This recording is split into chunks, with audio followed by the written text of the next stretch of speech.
Hello, Bill Molyneux here for Bill's Wargame World and Bill's History World with a book review, in a way. And we have Goober helping out, and it's B-17 Solitaire book by Worthington Games, Worthington Publishing. Now, many of you may or may not know, but Goober the Traveling Bear has actually flown in World War I style airplanes in open cockpit, compliments of Uncle Buck, Tim Cutler. Well, Worthington Games has got quite the history, and before we go and open up B-17, we need to mention Wilderness Empires by Worthington Games, designed by Bill Molyneux, and I'm very proud of this game, and there's my name, and this is about 15 years old, and Wilderness Empires is out of print, but you can buy used copies here and there. So, Grant Wylie, Uncle Mike and them at Worthington Games, Worthington Publishing, they're a great batch of people. I've spent time with Grant on many occasions and actually have seen his warehouse and had a great time there, and his home, and had a nice weekend visit in Virginia Beach. So we have Goober in his bomber jacket, and he lost his bomber hat, by the way, at the Bethlehem Air Museum, flying around in a Valkyr triplane, big remote control plane. And I thought I was going to lose him too, because they had him doing spin thingies and belly rolls. So, B-17 Solitaire. It's a book game by Worthington, and all you need is a pencil, an adventure to play, and a D6. Well, this isn't my typical review because this is a game book, but B-17 Solitaire, we're going to go over it. I played one mission, and what I did is I photocopied it. This is brand new on Amazon. With shipping or all, it was less than $30. This is very much like the game B-17 Queen of the Skies by Avalon Hill. And my friend Mick McGoldrick and I would play this all the time. So, get this tripod set up and we'll get to work on this game. Hold on, everybody. Actually, it's a book and a game. Alright, here we go. And you have missions, okay? So, book 1 missions, and you use a pencil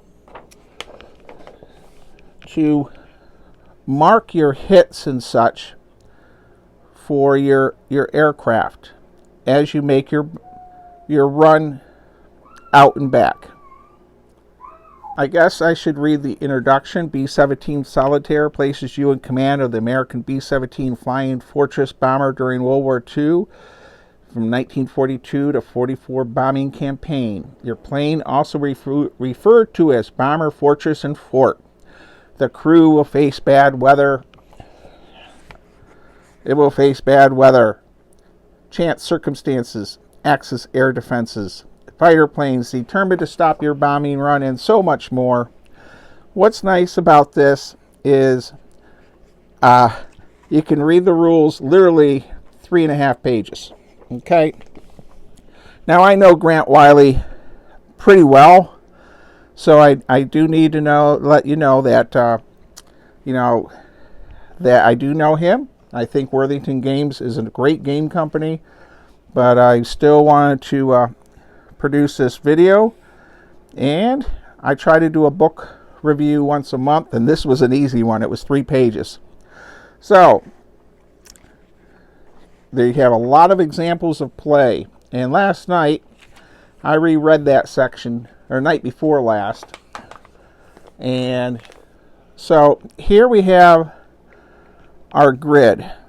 So we mark our plane flying out and to where it goes, and I forgot I have my pointer. So you would mark no diagonal movement, by the way, And then your altitude and the missions. Now down below, and this is the cool part. All right, this is your B-17. Now in the old Avalon Hill style, you'd have little counters. So here we have our top turret gunner, bombardier, co-pilot, pilot. Here's the top turret. Now Goober, the traveling bear, we all know what position on the bomber he would be.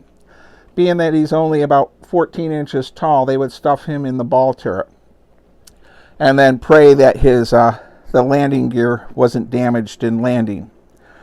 Now, this was one of the favorite things I had when I played B-17 Queen of the Skies, and Grant and the crew kept this. You list your pilot, co-pilot, bombardier, navigator, all their names. So as you're flying, you know, you could have your brother Dave as left waist gunner type of thing. You know, we would put Goober in the ball turret right here. And it used to give almost a feeling of a role-playing game. If you're familiar with a role-playing game of that kind. And everything you need here is here. The bombing run chart, your missions, your altitude. So there are no charts.